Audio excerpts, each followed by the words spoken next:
This is Mitch, and welcome to the 1000houses.com podcast. I'm here with Scott Meyers. And there you go. You don't know what you don't know. And then I got in there and figured out I was really bad at a whole lot of shit. You know what I mean?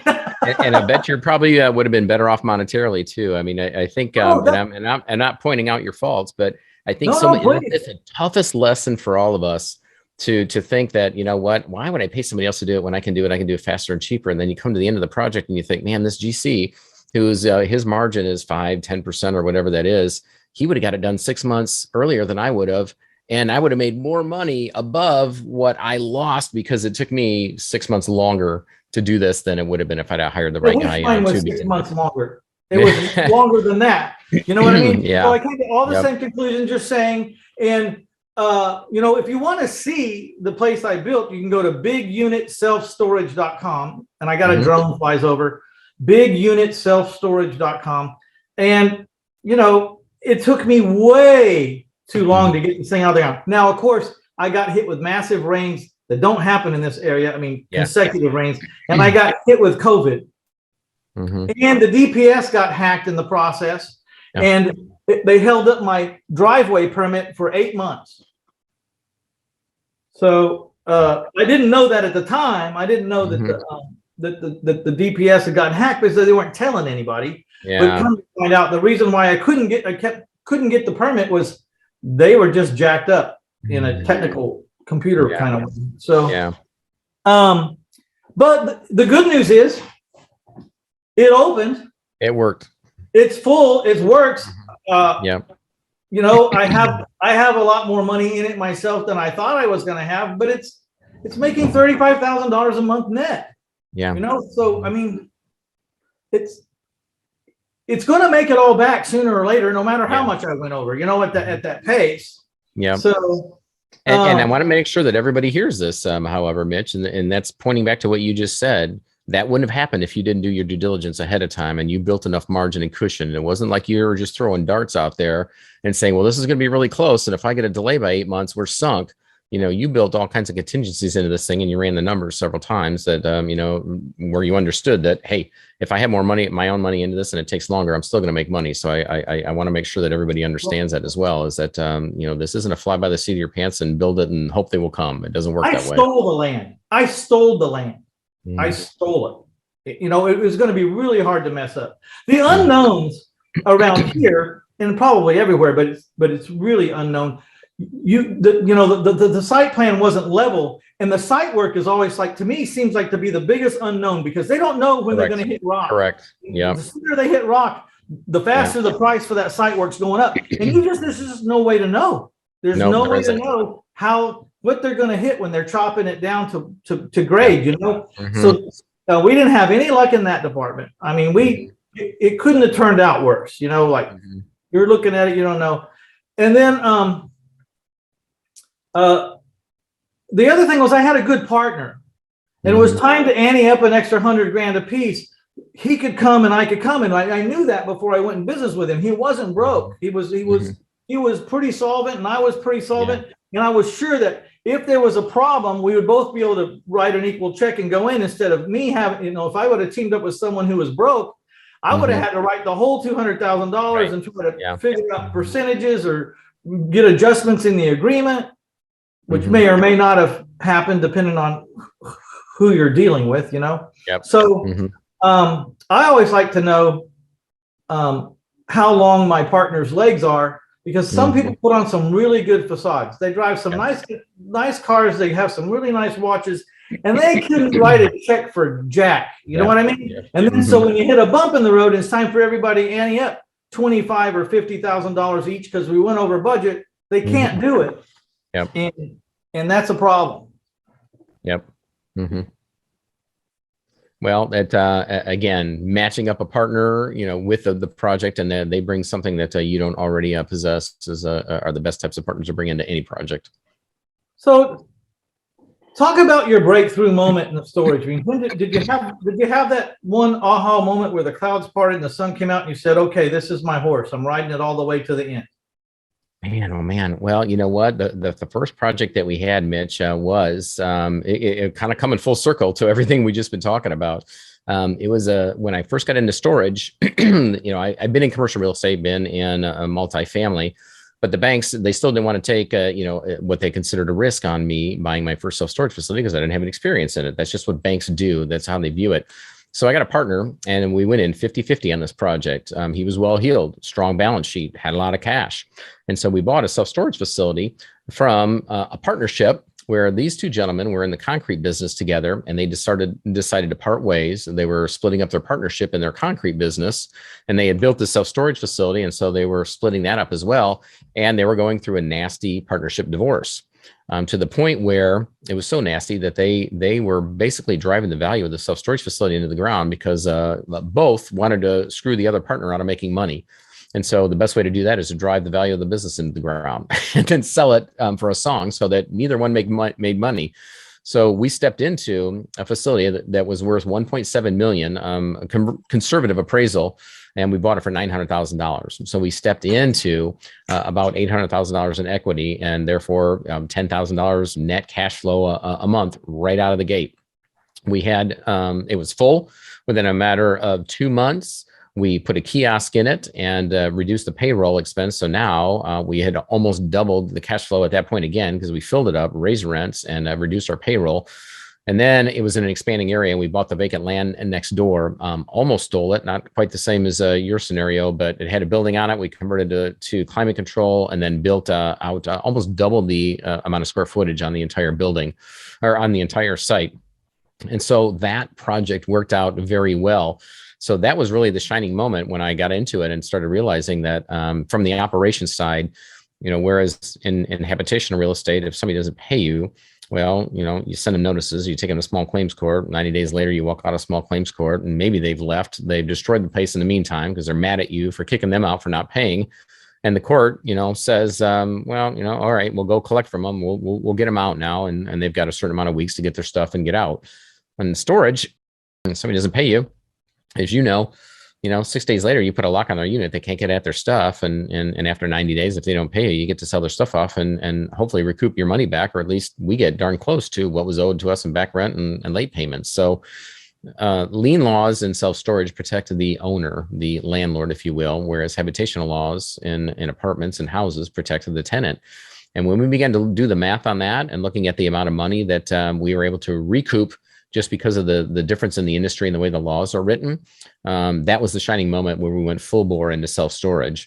And then probably the second piece to that then was, Mitch, is looking at the ability, because the asset class is so strong for so many reasons that we just mentioned, it was real easy to attract joint venture partners and private equity partners. So to get to the level that we are now, we're in an asset class that everybody loves. It has the lowest loan default rate, it has the lowest loan loss rate. It outperforms the other real estate asset classes from, the REITs at the top level. If you look on the internet, self-storage is always at the top, to the industry as a whole. It's just, it's more profitable than the other real estate asset classes. And I'm not being biased because I'm in it. It's just, those are the facts. And so that makes, go ahead. How do you answer that? Because people say it to me too, and I'm building and say, how do you, is the storage business any good anymore? They're everywhere. It's like they're overbuilt. And my answer to it is, well, they're overbuilt in some places. I mean, if you want to go to Austin, Texas, yeah, you pay a demographics guy to come give you a report to avoid that problem. It's $5,000 or $6,000 or maybe $3,000 to $6,000, but they'll tell you, but there's always a push further out, no matter what city, no matter what group, and you get out on that leading edge, and find some place that no one's paid attention to, or that they have, but not enough people have paid attention to, and you take part of it.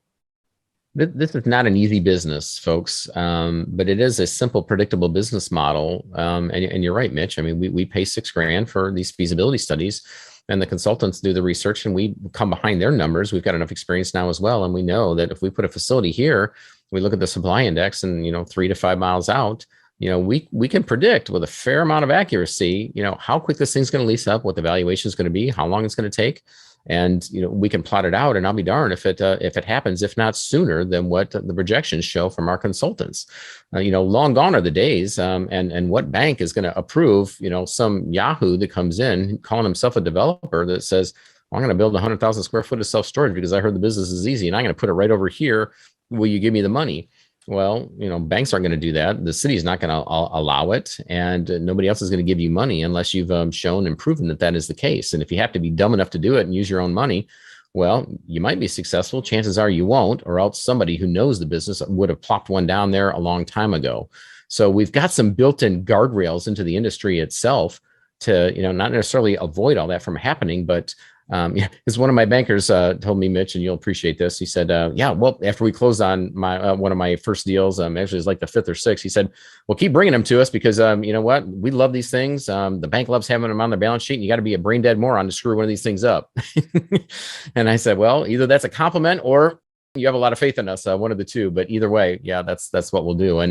And truly, if you do all the right things from due diligence and market studies and development and just, mind in the store and learn about the business, it is not that difficult. It's not easy, but it's not that difficult to not do it right.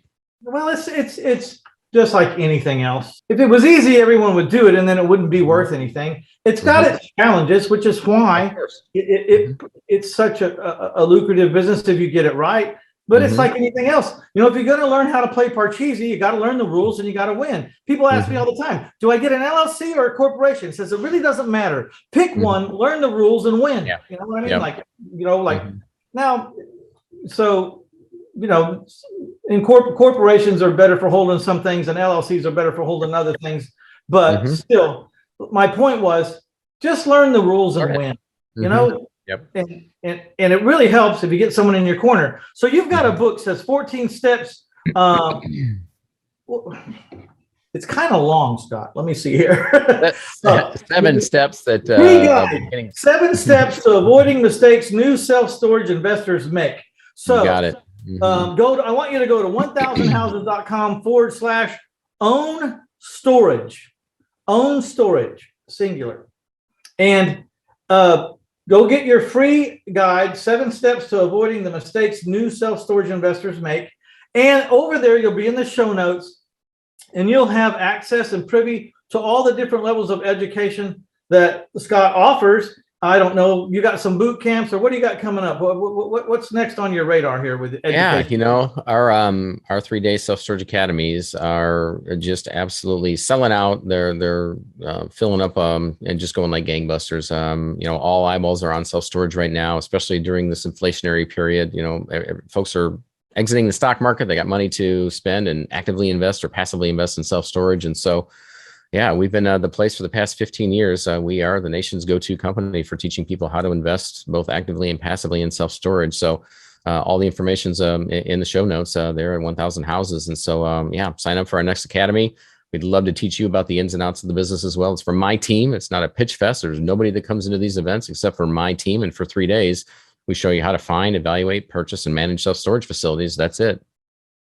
Okay, so again, your free guide, 7 steps to avoiding the mistakes new self-storage investors make. Go to 1000houses.com/own storage. And before we go, I really liked the last one of the takeaways you said you wanted people to take away. And I think this is important for every business.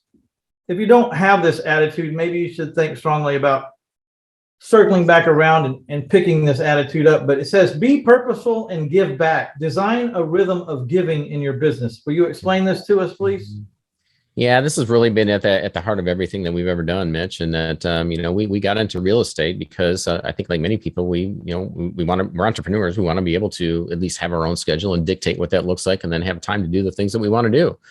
For my wife and I, we wanted to raise our kids and we wanted to go out and travel with them. And we didn't want the schools to ding them because we were taking them to Washington, D.C. when they wouldn't. So we've homeschooled, and self-storage has provided us the freedom and the cash flow to be able to take our kids all over the world and to be able to do school at the same time. And also with that, as we're traveling around the world, we're a very missions-based company. So we went on a house building mission trip back in 2013, and it actually absolutely just broke our heart for that mission. And so we came alongside of the folks that were doing it, and then we signed up with YWAM, Youth with a Mission, and now we pay for and fund these short-term, family-friendly 4-day mission trips down to Ensenada, Mexico. We go twice a year. We build 2 or 3 houses, and we pay for everything for folks to come. All they have to do is get to California, and then we load you up on a charter bus, and we pay your way down there. We pay for the house, we pay for your hotel, your lodging, your food, and also homemade tacos as well as churros, and give these folks an incredible 4-day short-term family-friendly mission trip that they may not have anywhere else. And the benefit is that, obviously, ending generational poverty, one family and one house at a time. But for us, Mitch, as you know, we have the blessing of leverage, and the folks that are listening to us, and that, if we can get more people to buy into what we're subscribing to, and we'll pay for it, they'll come back and they'll be fired up and they'll decide to go do something good in their family, within their neighborhood, their community, their church. Or some folks have come alongside of us, and now we're building, 2 to 3 houses every time we go, and we're building 4 to 6 houses a year, from other folks that are coming alongside and either funding or building houses and bringing their own teams and their own staff. And so that has been at the heart of what we've done. And we feel that there's no way that we can ever outgive God. And so as we continue to have an open hand, guess what? The money flows right through it, and allows us to be able to go out and do some good in the world, and show some other people, and open their eyes to what it feels like to go out and do some good in the world as well. Yeah, it's a very emotionally rewarding act to give of your labor, and to give of your money, to give of your heart. So it is. If you're not experiencing that, you got to learn to take care of yourself first. So to take care of yourself, you got to get that handled. Because you can't really help too many people if you can't even support yourself. That's correct. Get that handled, and then along the way, look back when you see how far you've gone, and reach back and help a few other people up the ladder. You know what I mean? Yeah, 100% agreed. That's the only reason I'm in coaching. Really, I don't need any more money. If I don't ask for money, then I don't get what I want, which is someone driven enough to improve. You know what I mean? So it's a tricky thing. But at 61, I'm looking for the emotional reward of changing someone's life for the better, and helping them get up off the ground and be able to soar. And I'm not a millhouse. I don't take a lot of people. Maybe I take 10 people last year. Of course, it was a different year, but I take 10 people one-on-one. But I only take the people I know that I can have a run at the Super Bowl with. You know what I mean? I don't want to sign up for a losing team. I do a lot of interview. If I say I want to coach you, it's because I think we got what it takes to get way down into the playoffs or into the Super Bowl. You know what I mean? I don't want to play on a losing team. Yeah, the money. It's not worth it. I don't want to play on the losing team for the money. It's not about the money. Yeah. So, all right, my friend, it's been a good conversation. Anything you want to say to those people out there that have storages in their eyes and in their dreams before we hang up here? Well, we've been at this for 15 years, 17 years investing, and roughly 15 years teaching people how to do it. And through all that and through the recessions, there's no better time than to start now. I think, the number one cause or excuse for people not being successful in anything, let alone self-storage, is because, they're just fear of the unknown, and they don't want to start. And I think fear stops more would-be successful entrepreneurs and investors than anything else. And so we're heading into a time period right now where self-storage is on fire. Interest rates are low, and they're going to be going up. But it's time to start building a team, getting out there and learning about this side of the business to take advantage of the opportunities that exist out there, because there will be some of the folks that didn't learn about the business that got in a few years ago. And when they have to refinance at a higher interest rate this upcoming year or next year, there's going to be opportunities to step into those projects. And so you need to be ready. You need to understand the business, have some bankers that are interested in self-storage, and hopefully some rich uncles, or at least access to them, like myself and Mitch, that can maybe come alongside of you as well. But begin to prepare, and now is the time, because this is going to be an epic year in self-storage. See, the number one thing I hear from people, which I don't know where people get this, but it takes money to make money, or that business takes a lot of money, or I don't have money to get in that business. If that's your belief system, then you're already sunk. Then, I don't know what to tell you, but you're done. You have to change that. You have to change what's here. If you don't have money, then you have to learn ways to get involved or become partners in deals where you can do something besides bring the money. I mean, normally when you don't have money, you're a professional deal finder / contract writer, or you know what I mean? So if you want a piece of storage and you're dead ass broke, I mean, go out there and steal a piece of land that's prime for that, or put together a whole thing with the land and get a package together. And you may not be able to get 50% for that. Maybe you only get 10%, but start somewhere and get a piece of a storage, for doing whatever it is you did. You brought the deal to the attention of me or Scott or somebody. And get a small piece, if not a little bit bigger piece. You know, you can also manage it after it's built for a while or something. There's a lot of things to do, but if you don't have money, then you have to come up with strategies that allow you to be successful with zero money. And they're out there. I mean, Robert Allen made a whole career off of the book called Nothing Down. It was about how to make money out of nothing. You know, I love that book because I was so broke. I figured if you could buy real estate with nothing, I could buy the whole town because I was dead broke. Yeah, I don't know one successful person in real estate that started out having a scarcity mentality when they approach the business. You need to have a mentality of abundance because there is an abundance of money, credit, and experience out there. You just need to harness it. That's all. Yeah, and that doesn't necessarily take a whole bunch of money. All right, my friend, I'd like to thank you so much. This is Mitch Stephen with 1000houses.com. I would like to thank livecom.com, LIVECOMM.com. It's a mass texting platform. It's a lead generation platform. It's the reason my 100 houses a year average 4 days on the market, okay? Because I'm capturing cell phone numbers of people calling on my ads. And when I have a new property for sale, I just send out a text for 2 cents a person, letting them know I have a new property for sale with owner financing, and boom, I've got people fighting over those houses. And I'm averaging just under 15% in my down payments because of this tactic. I have 10,000 people that will not get off my list.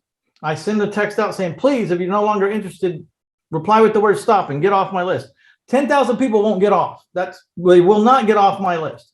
So I deem that they're interested, and they prove to me they're interested every time I put up a product because it doesn't last but a few days. And I get to pick and choose who has the most down payment or who I like the best because I'm getting multiple offers on my homes.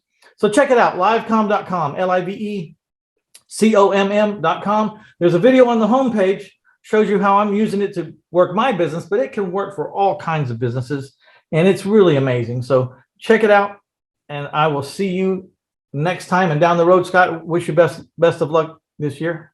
Thanks, Mitch. You as well. I appreciate it.